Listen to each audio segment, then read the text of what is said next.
ఉంటుంది. సౌందర్యలహరిలో కూడా ఈ ప్రయోగం శంకరుడు చేశారు. పల్లవపాణి. పల్లవపాణి అంటే చిగురుటాకుల వంటి అరిచేయి కలిగినది. అది అమ్మవారి యొక్క పేరు. ఎందుచేత అంటే మీరు ఒక విషయం జాగ్రత్తగా గమనించాలి. నేను తరచుగా మీతో మాట చెప్తుంటా. హంస హంసిని, శివ శివాని, భవ భవాని, రుద్ర రుద్రాణి పేర్లు కలిసి ఉంటాయని. కానీ కొన్ని పేర్లు పార్వతీదేవికి ఉన్న పేర్లు పరమశివుడికి అన్వయం అవ్వవు పుంలింగంతో. అందులో ప్రధానంగా 3 పేర్లు ఉంటాయి. లలిత, లలితేశ్వరుడు ఉండదు. త్రిపుర సుందరి, త్రిపుర సుందరీశ్వరుడు ఉండదు. అలాగే రాజరాజేశ్వరి, రాజరాజేశ్వర ఉండదు. రాజరాజేశ్వర అని కొన్ని చోట్ల దేవాలయాలు ఉన్నాయి, తంజావూరు దగ్గర అక్కడను. కానీ అవి రాజరాజేశ్వర శబ్దం శివుడికి అన్వయమే కాదు, రాజరాజ చోళుడు కట్టించడం చేత రాజరాజేశ్వర. రాజరాజ చోళుని చేత నిర్మింపబడిన ఈశ్వర దేవాలయం కనుక రాజరాజేశ్వర తప్ప అన్వయమైన నామం కాదు. స్త్రీలింగం నుంచి పుంలింగానికి అది అన్వయం అవ్వదు. హంస హంసిని, శివ శివానిలా రాదు. ఎందుకు రాదో తెలుసా? లలిత అంటే పరమ సౌకుమార్యము కలిగినటువంటి తల్లి. ఎంత సౌకుమార్యం అంటే అసలు మీరు ఇలా చూడగానే అబ్బా అని పారవస్యానికి గురవుతారు. మనం కాదు, ప్రాణం ఉన్నటువంటి ఏ ప్రాణి అయినా సరే అసలు ఇలా చూసేటప్పటికీ పారవస్యాన్ని పొందుతాయి. అందుకే పుంలింగంలో పేరు వేరే అదే లావణ్యాన్ని పొందుతారంతే. అందుకే స్త్రీ రూపంగా లలిత, పురుష రూపంగా రాముడు. అందుకే రాముడు వెళ్ళిపోతే చెట్లు కూడా శోకిస్తాయి, చెట్లు కూడా పువ్వులు పూసి కాయలు కాయవు. ఎందుకంటే లోపల బయట సౌకుమార్యం అలా ఉంటుంది రామచంద్ర ప్రభువుది. అందుకే లలిత రాముడు పుంస్వరూపంలో, లలితేశ్వరుడు మాత్రం ఉండదు. అన్నా చెల్లెళ్ళుగా పోలికలు ఉంటాయి అక్కడ. త్రిపుర సుందరి, 3 పురములలో ఆమెయే సుందరి. ఆమె కన్నా అందగాడి ఇంకొకడు ఉండడం. సౌకుమార్యపరంగా చెప్తే ఇక పురుషుడికి అది అన్వయం అవలా, శివుడికి ఆవిడిదే పై చెయ్యి. త్రిపుర సుందరి, త్రిపుర సుందరేశ్వర ఉండదు, అన్వయం అవదు. రాజరాజేశ్వరి అన్నాను అనుకోండి నేను, ఆమెయే పరిపాలకురాలు. ఆమె పరిపాలకురాలుగా కూర్చుంది అనుకోండి, అప్పుడు మళ్ళీ ఇంకొక పరిపాలకుడిని చెప్పడం కుదరదు, రాజరాజేశ్వర అన్వయం అవదు. ఈ 3 నామాలు అమ్మవారి యొక్క తత్వాన్ని చూపిస్తాయి. ఆవిడ ఎంత లాలిత్యంతో ఉంటుందో, ఎంత కోమలంగా ఉంటుందో చెప్పడానికి ఈ నామాలు ప్రయోగిస్తారు. ఇవాళ మీరు చూడండి, ఆ శ్లోకాన్ని అనేక భంగిమలో ఉంటుంది. నేనేదో ఒకలా దాన్ని వ్యాఖ్యానం చేస్తున్నాను, కానీ ఆ శ్లోకానికి ఉన్నటువంటి గమ్మత్తు ఒకటి ఉంటుంది. మీరు ఎప్పుడైనా ఒక మాల కడుతున్నారనుకోండి, పైవి కనపడతాయి, లోపల వాటిని ఒకటిగా కలిపి ఉంచిన దారం కనపడదు. నవరత్నమాల అంటే నవరత్నములను కూర్చిన తాడు ఒకటి ఉండాలి కదా, అది కనపడదు. శంకరులు కట్టినటువంటి మాలలో లోపల ఒక దారం వెడుతూ ఉంటుంది. పద్మకాంతి, పదపల్లవ, పాణి పల్లవ, పల్లవ పాణి అంటే ఇవన్నీ గుదిగుచ్చుతున్నారు. లాలిత్యం వైపు నుంచి మాట్లాడుతున్నారు, కోమలత్వం వైపు నుంచి మాట్లాడుతున్నారు, సౌందర్యం వైపు నుంచి మాట్లాడుతూ పెడుతున్నారు. ఇది ఎన్ని భంగిమలు తిప్పుతారో చూడండి. అది దాని కాంతులు. ఆ కాంతులు ఆ నవరత్నముల యొక్క కాంతులు. అది రత్నము రంజింపచేయడం మనసుని. అది మనసుని రంజింపచేసింది అనుకోండి, మీ ప్రయత్నం లేకుండా మీ మనసు అమ్మని భావన చేస్తుంది. అంటే అన్యథా శంకరులు ఏం చేస్తున్నారంటే, ఈ 2 గంటల సేపో గంటన్నర సేపో మీ చేత పరదేవత యొక్క ధ్యానమే చేయిస్తున్నారు, మనసు చేత భావన చేయించేస్తున్నారు ఆయన. ఇప్పుడు అది ఏం చేస్తుంది? అద్భుతమైనటువంటి ప్రయోజనాన్ని ఇచ్చేస్తుంది అంతే. ఎప్పుడు ఇస్తుంది? ఎప్పుడు ఇవ్వాలో ఆవిడికి తెలుసు. దీన్ని అడ్డు పెట్టి అప్పుడు ఇచ్చి కాపాడుతుంది. కాబట్టి మనసి భావయామి పరదేవతాం వైపు నుంచి ముందుకు వస్తూ ఉంటుంది ఎప్పుడూ కూడా మాల.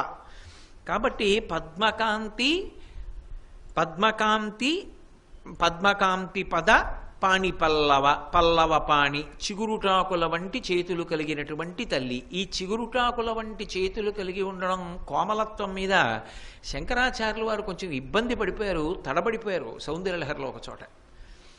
ఏమైందంటే ఆయన అమ్మవారి యొక్క హస్త వైభవం మీద, చేతులకుండేటటువంటి సౌకుమార్యం మీద ఒక శ్లోకం చేశారు. మృణాళీ మృద్వీనాం తవ భుజలతానాం చతసృణాం చతుర్భిః సౌందర్యం సరసిజ భవస్తౌతి వదనైః నకేభ్య సంత్రస్యన్ ప్రథమమథనాదంధకరిపో అని ఆ తల్లి చతుర్నాం శీర్షాణం సమమభయహస్తార్పణధియా అన్నారు. మృణాళీ మృద్వీనాం తవ భుజలతానాం చతశృణాం అన్నారు. ఒకప్పుడు చతుర్ముఖ బ్రహ్మగారు కూడా 5 తలకాయలతో ఉండేవాడు.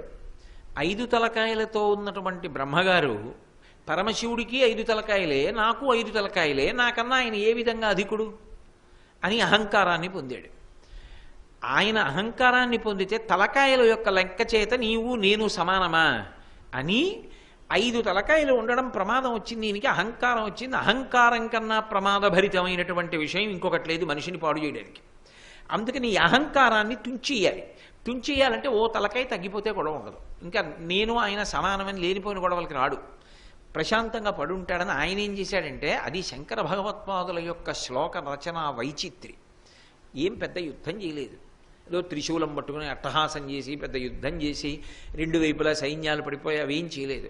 ఏమిటో నీకు నాకు 5 అంటున్నావుట అని నకేభ్య సంత్రస్యన్ ప్రథమమథనాదంధకరిపోహో అంధకాసుర శత్రువైనటువంటి పరమశివుడు గిల్లేశాడు తలకాయ. గిల్లడంలో లక్షణం ఉంటుంది. గిల్లేవాళ్ళు సాధారణంగా గిల్లడం అంటే ఏదో మనిషిని గిల్లడం కాదు. గిల్లే అలవాటు ఉందనుకోండి, ఏదో కనపడడం అని గిల్లుతుంటాడు ఒక్కొక్కడు. ఏదో పువ్వులు కనపడ్డాయి అనుకోండి, ఇలా గిల్లడం మొదలెట్టాడు అనుకోండి, వాడు ఒక్క రేకే గిల్లుతాడని ఏమి ఉండదు. ఒక రేకు మొదలెట్టాడంటే నేనే గిల్లుతాడు వాడు. అది చేయడానికి బాగుంటుందేమో కానీ చూడ్డానికి పరమ వికారంగా పరమ అసహ్యంగా ఉంటుంది. మీరు చూడండి, కొంతమంది ఓ కర్ర పుల్ల చేత్తో పట్టుకుని ఎడుతూ ఉంటాడు. కొమ్మలు కిందకి వేలాడుతూ ఉంటాయి చెట్టువి. వెడుతూ వెడుతూ గట్టిగా ఒక్కటి కొడతాడు. ఆ పెరుగుతున్నటువంటి కొమ్మ కిందకు వచ్చిన దాని ఆకులు చీరుకుపోయి ముక్కలు కింద పడిపోతాయి. అది వాడికి బాగుంటుందేమో కానీ మనకి చూడ్డానికి ఒళ్ళు జలధరిస్తుంది. ఒక్క ఆకు మనం తయారు చేయగలం ఆ సృష్టిలో. ఎంత అందంగా ఆకులు తయారు చేసుకుంది చెట్టు. ఆ కర్రపుల్ల పట్టికెళ్ళడం ఎందుకు, ఆ కనపడుతున్న ఆకుల్ని కొట్టడం ఎందుకు, అవి చీరుకుపోయి ముక్కలు కింద పడిపోతుంటే తనకేమీ సంబంధం లేనట్టు అలా కొడుతూ వెళ్ళిపోవడంలో ఆనందం పొందడం ఏమిటి? అదో పైశాచికత్వం. దాన్ని మొదటే త్రుంచకపోతే ఆ హృదయమునందు సౌకుమార్యం అలవాటు కాకపోతే అదే మెల్లిమెల్లిగా పైశాచికత్వానికి ఎడుతుంది. భావన సౌకుమార్యం ఉండాలి. ఏదైనా ఒక పని చేసేటప్పుడు ఎలా చేస్తున్నాం, దేని పట్ల చేస్తున్నాం అన్న అవగాహన ఉండాలి. ఒక పువ్వుని పట్టుకోవడానికి ఓ బొగ్గుని పట్టుకోవడానికి తేడా లేదు. పువ్వుని పువ్వులా పట్టుకోవాలి. అది పరమ సౌకుమార్యం అయిన వస్తువు. దాన్ని అంత అందంగానూ పట్టుకోవాలి. అసలు ఒక వస్తువుని ముట్టుకోవడంలో, ఒక వస్తువుని పట్టుకోవడంలో అవతల వ్యక్తి యొక్క సంస్కారం తెలుస్తుంది. అందుకే శంకర భగవత్పాదులు పరమశివుని యొక్క వైభవాన్ని, ఆయన యొక్క పరాక్రమాన్ని చెప్పడానికి బ్రహ్మగారి తలకాయ గిల్లేయడానికి యుద్ధం చేయాలి. అందున ఆయన యుద్ధం చేయలేదు. నకేభ్య సంత్రస్యన్ ఇలా గిల్లేశాడు. గిల్లడంలో ఉండే లక్షణం ఏమిటో తెలుసా? అలా గిల్లేస్తే మిగిలినవి గిల్లకుండా ఉంటాడని నమ్మకం లేదు. 4 ఎందుకు 3 ఉంటే గొడవ ఉండదు అని 3 చేస్తే, ఒక్కటే ఉంటే గొడవ ఉండదు అని 1 చేసేస్తే, అసలు ఆ 1 కూడా ఉంచొద్దు అనుకుంటే, ఏమో ఒకటి గిల్లేశాడు మిగిలినవి ఏం చేస్తాడో బ్రహ్మగారికి భయం వేసింది. ఇప్పుడు మిగిలిపోయినవన్నీ 4 తలకాయలు. ఈ 4 తలకాయలు ఎవరు రక్షిస్తారని చూశాడు. ఆయన అనుబంధం పెట్టుకున్నాడు. ఏమిటి అనుబంధం? అది చెప్పకుండా చెప్తారు శంకరాచార్యులు వారు.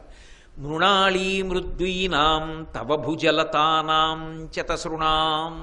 తామర తూడు ఉంటుంది ఇలాగా ఆకుపచ్చగా, చివర ఎర్రటి ఆ పద్మం ఉంటుంది, కమలం. ఆ చివర ఉన్నటువంటి ఎర్రటి పద్మం ఎలా ఉంటుందో అలా, తూడు ఎలా ఉంటుందో అలా అమ్మవారు పార్వతి ఆకుపచ్చగా ఉంటుంది అని ఒక శాస్త్రం.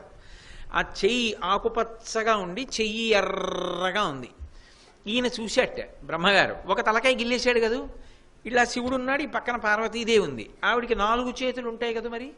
ఇలా చూసి సరసిజ భవస్తౌతి వదనై, అమ్మా నీకు నాకు ఓ సంబంధం ఉంది, నేను పద్మంలోంచి పుట్టాను, నీ చేతులు పద్మాల్లా ఉంటాయి, అందుకని వాటి కింద దూరుతాను, కాపాడు. పద్మానికి చుట్టరిక ఉంది కదా, మనం కాపాడుకోకపోతే ఎవరు కాపాడుకుంటారు? ఒక్కొక్కసారి పనున్నవాడు చమత్కారమైనటువంటి అనుబంధాలు చెప్తాడు. ఆశ్చర్యకరంగా ఉంటాయి అనుబంధాలు. అప్పటి వరకు గుర్తుండవు, అవసరం వచ్చినప్పుడు గుర్తొస్తుంటాయి అటువంటివన్నీ.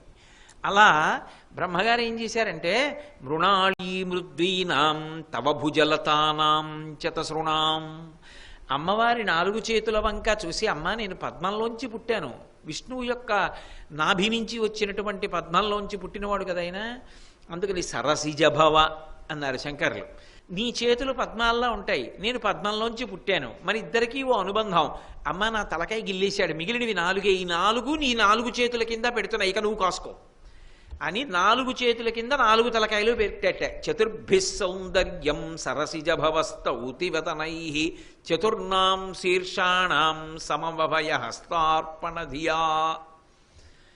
తండ్రికి ఒక్కొక్కసారి ఏదో సరదా పుడుతుంది, పుట్టి పిల్లాడు తను ఇలా కూర్చున్నారనుకోండి, తండ్రికేమో ఏదో ఏ వెంకటేశ్వర భక్తి ఛానల్లో చూద్దామనుంది, వాడేమో పోగో పెడతాడు. వాడు ఊరే వద్దురా కాసేపు చూడనివ్వరా వెంకటేశ్వర భక్తి ఛానల్ అంటే వీల్లేదు అని అదే పెట్టి కూర్చుంటాడు.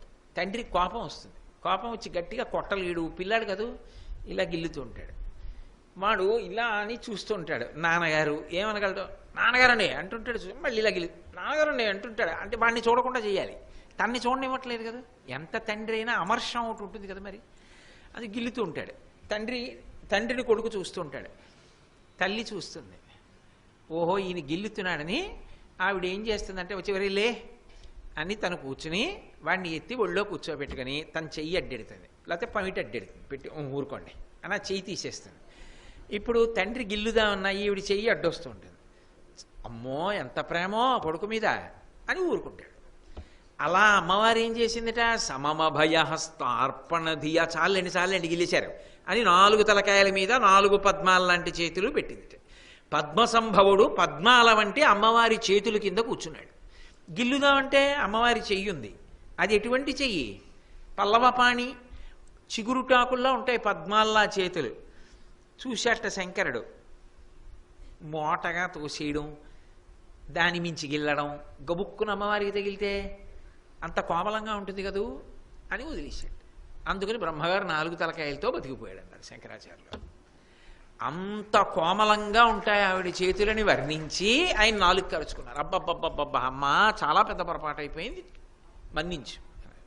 ఏమి శంకర ఏం తప్పు చేశావు, ఎర్రటి పద్మాలకి నీ చేతులకి పోలిక వేశాను, ఎర్రటి పద్మాలకి నీ చేతులకి పోలిక ఎక్కడమ్మా, వాటికి ఆ కాంతి రావాలి అంటే అవి మొగ్గ అవ్వాలి, దానికి ఆ పదును రావాలి, ఆ పక్వానికి వచ్చాక సూర్యకిరణాలు పడ్డాక విచ్చుకుంటుంది, అది కూడా ఏదో కొద్దిగా ఎర్రగా ఉంటుంది. నీ చేతుల యొక్క చివరి భాగములు ఆ గోళ్లలోంచి వచ్చేటటువంటి ఎరుపు కాంతులు, వాటికి పద్మాలకి పోలిక. అమ్మ చిన్న సవరణ చేస్తానమ్మా అన్నారు. చెయ్యి అంది అమ్మవారు. అంటే పద్మంలో లక్ష్మీదేవి కూర్చుంటుంది కదమ్మా, మరి సౌభాగ్యవతి పాదాలకి లత్తుక పారాణి పెట్టుకుంటుంది ఆవిడ. అందుకని ఆవిడ సౌకుమార్యంగా ఇలా పాదం ఎత్తి పెట్టుకుని ఇలా పాదం చుట్టూ పారాణి పెట్టుకుంది. పెట్టుకున్న తర్వాత ఏం చేస్తారు, వేలుకి పారాణి అంటుకుంటుంది. అంటుకున్నది ఏదో పాత బట్ట తీసుకొచ్చి పక్కన పెట్టుకుని దాన్ని తుడుచుకుంటారు. ఆవిడ చుట్టూ చూసింది, ఆవిడ లక్ష్మీదేవి, పాత బట్టలు తుడుచుకోవడాలు ఆవిడకేం అవసరం. అందుకని ఆవిడ ఏం చేసిందంటే తాను ఏ పద్మంలో కూర్చుందో ఆ పద్మానికే ఉన్న ఒక రేకు యొక్క చివరి భాగాలకు వేళ్ళు ఇలా తుడుచుకుంది. ఇప్పుడు లక్ష్మీదేవి పాదములకు లత్తుకు పెట్టుకున్నటువంటి చేతికి అంటుకున్నటువంటి శేషమైనటువంటి ఆ లత్తుకని ఆ పద్మము యొక్క రేకులకు తుడుచుకుంటే వాటి చివర్లా అంటుకున్నటువంటి ఆ ఎరుపు కాంతి ఎంత గొప్పగా ఉంటుందో ఆ కాంతి నీ యొక్క చేతుల కాంతికి 16వ వంతు ఉంటుందేమో అని నేను అనుకుంటున్నానమ్మా. అంతకన్నా గొప్పగా మాత్రం ఆ పాదాలు ఉండవు, ఆ పద్మాలు ఉండవు. ఆ లక్ష్మీదేవి పాదములకు లత్తుకు పెట్టుకుని చేతులు తుడుచుకున్నా కూడా దాని కాంతి నీ పాదముల కాంతిలో 16వ వంతు ఉంటుందేమో, అంతకన్నా మాత్రం ఉండడానికి అవకాశం లేదు అని మళ్ళీ సర్దారు. అంటే అమ్మవారి యొక్క చేతుల సౌకుమార్యం ఎలా ఉంటుందో, ఆ చేతుల కాంతి ఎలా ఉంటుందో, ఆ తల్లి యొక్క స్పర్శ ఎంత ప్రేమగా ఉంటుందో మీరు ఆలోచించమని మనసి భావయామి పరదేవతాం. ఆ చేతులను ఒక్కసారి ఊహించు, ఆ అరిచేతుల వంక ఒక్కసారి చూడ, ఎర్రటి అరిచేతుల వంక చూడు అని శంకర భగవత్పాదుల యొక్క ప్రతిపాదన. అదే ప్రాతస్మరామిలో కూడా చేస్తారు. ప్రాతస్మరామి లలితా వదనార విందం అంటూ అమ్మవారి చేతుల్ని కూడా స్మరించమంటారు. ప్రాతస్మరామి లలితా భుజకల్పవల్లీం రత్నాంగుళీయల సదంగుళి పల్లవాఢ్యాం మాణిక్యహేమవలయాంగదశోభమానాం పుండ్రీక్షుచాపకు సుమేషు శృణీర్థదానాం అంటారు. ఆ చేతులలో చెరుకు విల్లు అవి పట్టుకున్నటువంటి ఆ తల్లి యొక్క చేతులు ఎంత ఎర్రగా ఉంటాయో ఊహ చేయమంటారు. కాబట్టి పద్మకాంతి పద పాణి పల్లవ అంత ఎర్రని అరిచేతులు కలిగినటువంటి తల్లి. పయోధరానన సరోరుహాం, ఆననము అంటే ముఖము. అమ్మవారి ముఖం కూడా పద్మంలాగే ఉంటుంది. పద్మంలాంటి ముఖము కలిగిన తల్లి, పద్మములు గుండ్రంగా ఎలా ఉంటాయో అటువంటి స్తనములు కలిగినటువంటి తల్లి.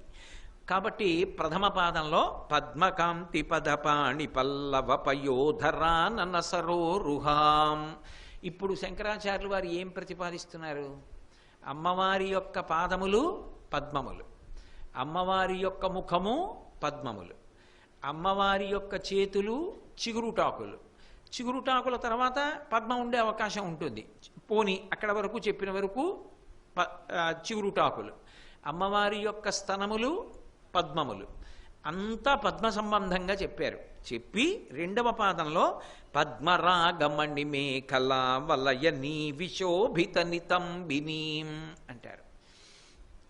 పద్మరాగమణి మేఖలా వలయ, పద్మరాగమణులు కూర్చబడినటువంటి మేఖలను తన నడుం చుట్టూ పెట్టుకున్నటువంటి తల్లి. మీకు నేను ఇతపూర్వం కూడా అనేక పర్యాయాలు మనవి చేశాను. మేఖల వేరు, వడ్డాణం వేరు అని. వడ్డాణము అంటే దానికి చిరుగంటలు ఉంటాయి, మేఖల అంటే చిరుగంటలు ఉండవు. అదేదో మగవాళ్ళు పెట్టుకునే బెల్ట్లా ఉంటుంది, మొలనూలు అంటారు. ఆ మొలనూలు స్త్రీ పెట్టుకుంటుంది, పురుషుడు పెట్టుకుంటాడు. రామాయణంలో సుందరకాండలో సీతమ్మ కూడా మొలనూలు మేఖల పెట్టుకుంది. ఒకప్పుడు కాకాసుర వృత్తాంతంలో నా మొలనూలు తీసి విసిరాను అని చెప్పింది. కాబట్టి మొలనూలు అని గంటలు లేనిది పెట్టుకుంటే మేఖల అంటారు. ఈ మేఖల పెట్టుకున్న, వడ్డాణం పెట్టుకున్న అది నాభి మించి వెడుతుంది. నాభి సంబంధం తల్లితో ఉన్నటువంటి సంబంధం. నేను ఇతపూర్వం కూడా మీకు చెప్పడం జరిగింది. అమ్మ కడుపులో ఉన్నన్నాళ్ళు కూడా శిశువు దేని చేత పోషింపబడతాడు అంటే అమ్మ యొక్క నాభిగొట్టం చేత పోషింపబడతాడు. అమ్మ తిన్నది ఏది ఉంటుందో అదంతా కూడా నాభిగొట్టం ద్వారా శిశువుకు అందుతూ ఉంటుంది. కాబట్టి మాతృత్వం లోపల ఆ పిండం ఏర్పడడానికి కారణం ఎవరు అంటే ఆ తల్లి. మనం తిన్న అన్నము యొక్క సారాన్ని పిల్లవానిలోకి లేదా పిండంలోకి నాభిగొట్టం ద్వారా పంపితే ఆ పిండం లోపల రూపుదిద్దుకుని జీవుడు అందులోకి అనుప్రవేశించిన తరువాత అమ్మలోంచి బయటికి వచ్చేసాడు. బయటికి వచ్చి వాడు పాపపుణ్యముల యొక్క ఫలితాల్ని సుఖదుఖాలుగా అనుభవిస్తూ కొత్తగా పుణ్యం చేసుకునేటటువంటి అధికారాన్ని పొందుతాడు. కాబట్టి ఆ మేఖల మాతృత్వానికి సూచన. అయితే ఇక్కడ మీరు ఒక్క విషయాన్ని గమనించాలి. శంకరులు తరచుగా ప్రస్తావన చేస్తుంటారు మేఖల గురించి. ఒక్క మారు కాదు, ఒకటికి 2 మాటలకి 3 మాటలకి 4 మాటలకి మేఖల మాత్రం తరచుగా చెప్తారు. ఎందుకా చెప్పడం? ఒక్క వడ్డాణాన్ని మాత్రం అన్ని మాటలు ఎందుకు? అసలు ఈ నవరత్నమాలిక ప్రారంభమే హారనూపుర కిరీట కుండల విభూషిత వయవశోభినీం కారణేశవరమౌళి కోటి పరికల్ప్యమాన పదపీఠికాం అంటూ ఆయన ఆ శ్లోకాలు దాటుతూ వెడుతున్నప్పుడు ఎన్నో చోట్ల మేఖలా సందర్భం తీసుకొచ్చారు. ఈ మేఖలాకు ఉండేటటువంటి లక్షణం ఏమిటంటే అది పద్మరాగములు అంటే మాణిక్యముల చేత అలంకృతమై ఉంది. అందుకని ఎర్రటి కాంతులు వస్తూ ఉంటాయి. అమ్మవారికి సంబంధించి ఏది చెప్పినా సరే ఎరుపే చెప్తారు, ఇంకొక రంగు చెప్పరు. ప్రత్యేకించి పరదేవతా స్వరూపంగా చెప్పినప్పుడు ఎరుపు కాంతి ఒక్కటే చెప్తారు. అదే పార్వతీదేవి అన్నాను అనుకోండి, ఆకుపచ్చ రంగులో ఉంటుంది అని ఒకచో నిర్ధారణ. నారాయణి అన్నాను అనుకోండి, నల్లగా ఉంటుంది. కాళి నల్లగా ఉంటుంది. గౌరీ తెలుపు పసుపు ఎరుపులు కలిపినటువంటి బంగారు వర్ణంలో ఉంటుంది. కానీ పరదేవతా స్వరూపం అన్నాను అనుకోండి, ఎర్రటి రంగులోనే ఉంటుంది అమ్మవారు. ఈ ఎరుపుకి ఒక లక్షణం ఉంది. అందుకే ఎప్పుడూ పద్మరాగమణులతో పోలుస్తారు. పద్మరాగమణులు అంటే మాణిక్యములు, వాటి కాంతులతో పోలుస్తారు. ఎందుచేత అంటే అమ్మవారి యందు 2 రకములైనటువంటి ఎరుపు ఉంటుంది. అందుకే అన్నీ ఎరిపే. సింధూరారుణ విగ్రహాం త్రినయనాం మాణిక్య మౌళి స్ఫురత్ తారానాయక శేఖరాం స్మితముఖీం ఆపీనవక్షోరుహాం పాణిభ్యాం అళిపూర్ణరత్న చషకం రక్తోత్పలం బిభ్రతీం, పట్టుకున్నా కూడా ఎర్రకలువే, రక్తోత్పలం బిభ్రతీం అని అన్ని. సింధూరారుణ విగ్రహం ఎర్రగా ఉంది, మాణిక్యములతో కూడిన కిరీటం పెట్టుకుంది, అన్నీ ఎరిపే. ఆఖరికి ఆవిడ బయటికి వస్తున్నప్పుడు వచ్చిన రంగు కూడా వ్యాసభగవానుడు లలితా సహస్రంలో ఉద్యద్భాను సహస్రాభా అంటాడు. భా అంటే కాంతి, ఉద్యత్ అంటే ఉదయిస్తున్నటువంటి సూర్యుడు. ఉదయిస్తున్నటువంటి సూర్యబింబం ఎర్రగా కుంకం బొట్టులా ఉంటుంది. ఆ ఎర్రటి బొట్టు రంగులో ఉన్నటువంటి కాంతి ఎలా ఉంటుందో అటువంటి కాంతి కలిగిన సూర్యబింబములు 1000 బింబములు ఒక్కసారి వస్తే ఎంత ఎర్రకాంతి వస్తుందో, అమ్మవారు ఆవిర్భావ సమయంలో అంత కాంతి ముందొచ్చింది. ఆ ఎరుపు కాంతి అంత ఎరుపు ఎందువల్ల అంటే ఈ ఎరుపు రెండిటిని సంకేతిస్తుంది. ఒకటి శృంగారము, 2 దయ. ఈ రెండిటికి సంకేతము ఎరుపు. అందుకే సృష్టిలో ఎక్కడైనా సరే పిల్లలు అమ్మ అన్నారు అంటే అక్కడ ఎరుపు ఉన్నది అని గుర్తు. నేను మీకు చాలా తేలికగా అర్థం అవడం కోసమని ఈ ఉదాహరణ చెప్తున్నాను తప్ప మరొక భావనతో, నీచమైనటువంటి అల్పమైనటువంటి భావనతో దాన్ని అర్థం చేసుకోకూడదు. పవిత్రమైన హృదయంతో అర్థం కావడానికి నేను అంత కిందకి దిగొచ్చి ఈ ఉపమానాన్ని వాడుతున్నాను. పోని మీ మీద పెట్టను, నా మీద పెట్టుకుని చెప్తాను. నా బిడ్డలు నా భార్యని అమ్మా అంటారు. నా బిడ్డలు నా భార్యని అమ్మా అని పిలిచినప్పుడు వాళ్ళకి అమ్మ మీద ఏ భావన ఉంటుంది? పరమ ప్రేమ, మా అమ్మ అని. అమ్మకి ఏ భావన ఉంటుంది? పరమ ప్రేమ పిల్లల మీద. వాళ్ళు ఎక్కడో ఉండనివ్వండి, ఎప్పుడూ వాళ్ళని తలుచుకుని ఇంకో 2 రోజుల్లో వచ్చేస్తారు, వచ్చే ఆదివారం వచ్చేస్తారు, అభిషేకానికి వచ్చేస్తారు, ఇంక 24 గంటలు వాళ్ళనే తలుచుకుంటుంది. ఈ పిల్లల మీద అమ్మకి ఆ ప్రేమ ఉంటుంది. అసలు ఆ పిల్లలు ఉండడానికి కారణం ఏమిటి? భర్త యొక్క శృంగార లక్షణం. ఆమె యందు ఎర్రని చూపు అంటే రాగరంజితమైన చూపు భర్త చూశాడు.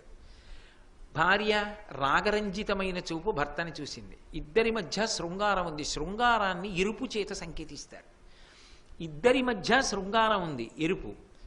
దాని వలన బిడ్డల యందు దయ, ప్రేమ, ఎరుపు. ప్రేమని దయని ఎరుపుతో సంకేతించాలి, శృంగారాన్ని ఎరుపుతో సంకేతించాలి. ఇప్పుడు ఆ తల్లి 2 ఎరుపుల యొక్క సమాగమ స్వరూపం. ఆమె తన భర్త పట్ల శృంగారముతో ఉంటుంది, బిడ్డల పట్ల పరమకారుణ్యంతో పరమదయతో ఉంటుంది.